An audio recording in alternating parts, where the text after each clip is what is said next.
ναπολιτάνικη πίτσα έχει κανόνες. Άρα δεν μπορείς να κάνεις πειραματισμό σε κάτι που είναι στάνταρ. Εννοώ για το τι αλεύρι, για το πόσο θα είναι φουσκωμένη. Αν τα καταφέρεις με άλλο τρόπο, καλώς, αλλά δεν θα τα καταφέρεις. Αυτός είναι. Άρα λοιπόν, πειραματισμοί θα γίνουν μόνο στις σάλτσες. Πάντα προσπαθούμε να βρούμε το ιταλικό προϊόν, δηλαδή η μοτσαρέλα να είναι ιταλική, το πεκόρινο να είναι ρουμάνο, το γκουαντσάλε είναι γκουαντσάλε.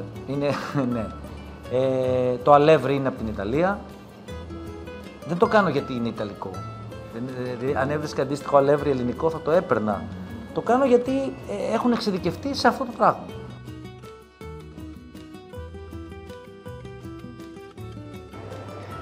Η ζύμη μας, στην αρχή όσο προσπαθούσα να σας το πω, επειδή είμαι αυτοδίδακτος και ασχολήθηκα πάρα πολύ καιρό με το τι αλεύρι θα πάρω, στην αρχή θα δείτε ότι δεν θα φουσκώνει ή δεν θα μπορείτε να το δουλέψετε.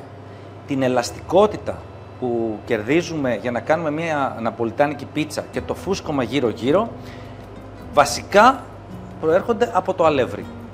Το αλεύρι πρέπει να είναι τύπου 0-0 για πίτσα, αλλά όχι αυτό που βρίσκεται στα σούπερ μάρκετ που λέει αλεύρι για πίτσα. Πρέπει να βρείτε ένα καλό αλεύρι, τα οποία είναι συνήθως 0-0, δηλαδή σκληρό, και έχουν μέσα και κάποια αλεύρια μίξη που είναι πολύ ψηλά η πρωτεϊνικά, δηλαδή σου φουσκώνουν τη ζύμη. Λοιπόν, ανοίγουμε λοιπόν, σμπρώχνουμε τον αέρα στα άκρα, όπως βλέπετε, το ίδιο και από πίσω, και έχουμε κάνει ένα ωραίο στεφάνι. Αυτό τώρα με το που θα μπει στο φούρνο θα πριστεί, θα γίνει μέσα, είναι πολύ λεπτό. Εμείς στην Ιταλία θέλουμε να καταλάβετε ότι έχει τη μοτσαρέλα να τη γευτούμε, να γευτούμε τη σάλτσα και το βασιλικό.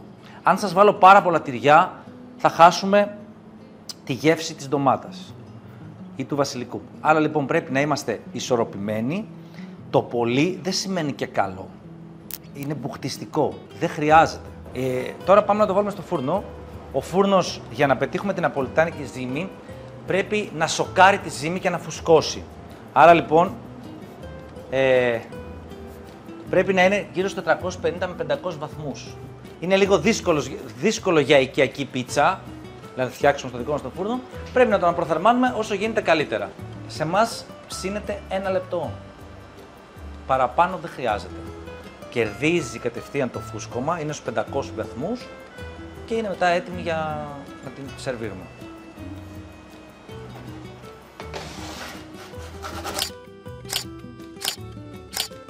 Πίτσα θα μαθαίνω για τα επόμενα 5 χρόνια. Είναι τόσο ζωντανό το ζυμάρι. Είναι κάτι το οποίο πραγματικά νομίζω ότι αναπνέει. Γιατί αναπνέει. Που πιστεύω ότι και 5 χρόνια ακόμα θα βρίσκω πράγματα να μάθω. Εν τέλει, τι σημαίνει για εσάς μια καλή πίτσα? Είναι θέμα τεχνικής, γεύσης ή ψυχής? Είναι όλο μαζί. Η τεχνική, αν δεν έχουμε τη σωστή τεχνική, ίσως δεν πετύχουμε τη σωστή γεύση. Και αν δεν ασχοληθείς πραγματικά με την πίτσα, δηλαδή να μάθεις πώς γίνεται, γιατί μπορεί θεωρητικά να σου πει κάποιος, αλλά θέλει να πειραματιστείς, να δουλέψεις πάνω στο πώς θα το ανοίξεις το αλεύρι, πώς θα βάλεις τα χέρια σου, πώς όλο αυτό. Αυτό είναι η ψυχή. Δηλαδή, ελάχιστοι πιστεύω έχουν πετύχει κατευθείαν με την πίτσα. Πρέπει να πειραματιστείς συνεχώς, να πειραματίζεσαι. Για μένα η πίτσα δεν είναι φαγητό. Είναι η φάση του να ζεις ωραία. Είναι, πώς να το πω, το καρύκευμα της ζωής. Δεν θα πω ποτέ, αχ, θέλω να φάω μια πίτσα γιατί πεινάω. Θέλω να φάω μια πίτσα γιατί θέλω να τα πω με τους φίλους μου, να πιω ένα ωραίο... Και όλο μαζί φτιάχνει κάτι τέτοιο.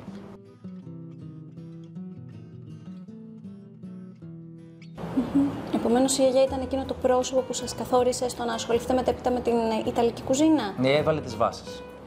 Το ότι είχαμε κάθε Κυριακή ζύμωμα και φτιάχναμε μακαρονάκια, εμείς παίζαμε μικρά και φτιάχναμε, εκείνη μας έδειχνε τον τρόπο. Τρώγαμε όλοι μαζί στο κλασικό Ιταλικό τραπέζι και μας έλεγε και τις λεπτομέρειες της Ιταλικής κουζίνας. Το κόνσεπτ το δικό μας είναι ότι εγώ δεν θέλω να πάρεις διαβατήριο να πας στην Ιταλία. Πέρασε για μισή ωρίτσα, μία ωρίτσα από το μαγαζί, να φας μια πίτσα, μια πάστα, είναι να έχεις πάρει μια γεύση της Ιταλίας. Αυτό δεν πετυχαίνεται με ένα άδειο μαγαζί ή ένα ντιζαϊνάτο μαγαζί που δεν σε παραπέμπει εκεί. Άρα λοιπόν πάντα έφτιαχνα μαγαζιά που ήταν στα σπίτια. Και στο Παγκράτη και στην Τίνο και εδώ. Προσπαθώ να το κάνω προσιτό σαν σπίτι. Τα είδη που έχω, τα διακοσμητικά, είναι πραγματικά από σπίτια. Υπάρχουν τραπέζια τα οποία τα έχω πάρει από μια θεία μου, έχω πάρει τις καρέκλες τις παλιές και όλος ο χώρος παραπέμπει σε ένα σπίτι μιας θείας Ιταλίδας. Εγώ είμαι κατά του hype και του να πειραματιστούμε και να κάνουμε κάτι άλλο κτλ. Είμαι κατά. Για πράγματα που είναι βασικά. Το κατάστημα είναι μια τρατορία. Δηλαδή, δεν πουλάμε, πώς να το πω, ιταλική κουζίνα εκλεπτισμένη ή fancy. Πουλάμε όπως τρώνε οι Ιταλοί σε μια τρατορία στην Ιταλία. Αυτό είναι το κόνσεπτ. Επειδή πλέον το κάνω πολλά χρόνια αυτό, θέλει πάρα πολύ γερό στο μάχη. Όποιος ξεκινήσει αυτή τη στιγμή πρέπει να ξέρει, πρέπει να έχει δουλέψει λίγο στην εστίαση, να ξέρει λίγο που μπλέκει. Δεν είναι να ανοίξουμε ένα καφέ, να ανοίξουμε ένα εστιατόριο, είναι τόσο απλό. Αν θες να μπλέξεις, να εμπλακείς πραγματικά, γιατί εγώ είμαι και ο ιδιοκτήτης και ο μάγειρας, θα πρέπει να έχεις δουλέψει πάρα πολύ καιρό, να δεις την εστίαση, να δεις τα προβλήματα, να καταλάβεις πώς λειτουργεί το εκάστοτε αφεντικό σου ιδιοκτήτης και τότε να πάρεις την απόφαση να ξεκινήσεις. Εγώ αυτό προτείνω είναι ότι πρέπει να έχεις γερά νεύρα και πολλή υπομονή. Πρέπει να έχεις ένα κεφάλαιο κίνησης το οποίο θα σε βοηθήσει να φτιάξεις το κατάστημα, αλλά μετά πρέπει να το διατηρήσεις. Δηλαδή είναι πολύ βασικό να μην είσαι οριακά στα οικονομικά σου και να είσαι έτοιμος για πάρα πολλές ώρες δουλειάς. Ποιο είναι αυτό το σημείο καμπής, ας πούμε, που πιστεύετε ότι αν το ξεπεράσετε θα έχετε πετύχει ή δεν το γνωρίζετε ακόμα? Να έχω την ίδια δουλειά Σαββατοκύριακο και τις καθημερινές. Δηλαδή να μην περιμένω ένα Σαββατοκύριακο για να γεμίσουμε, να γεμίζουμε κανονικά τις καθημερινές. Βέβαια, το σημείο που είναι το κατάστημα είναι λίγο δύσκολο. Δεν είναι ένα σημείο που περνάει ο κόσμος, δεν είναι περαστική, είναι ένα secret spot. Και τα secret spot έχουν αυτό το θέμα, ότι μέχρι να σε γνωρίσουν θέλει μια διαδικασία. Το θέμα είναι ότι εμάς μας γνωρίζουν και μας τιμούνται.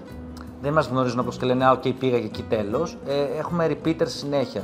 Απλώς είναι λίγο δύσκολο να το βρεις για πρώτη φορά. Δηλαδή δεν θα περάσεις ποτέ με το αυτοκίνητό σου ή με τα πόδια από το σημείο, παρόλο που είμαστε στο κουκάκι. Αν θέλει κάποιος να δοκιμάσει πραγματικά ιταλική κουζίνα, ας έρθει σε εμάς.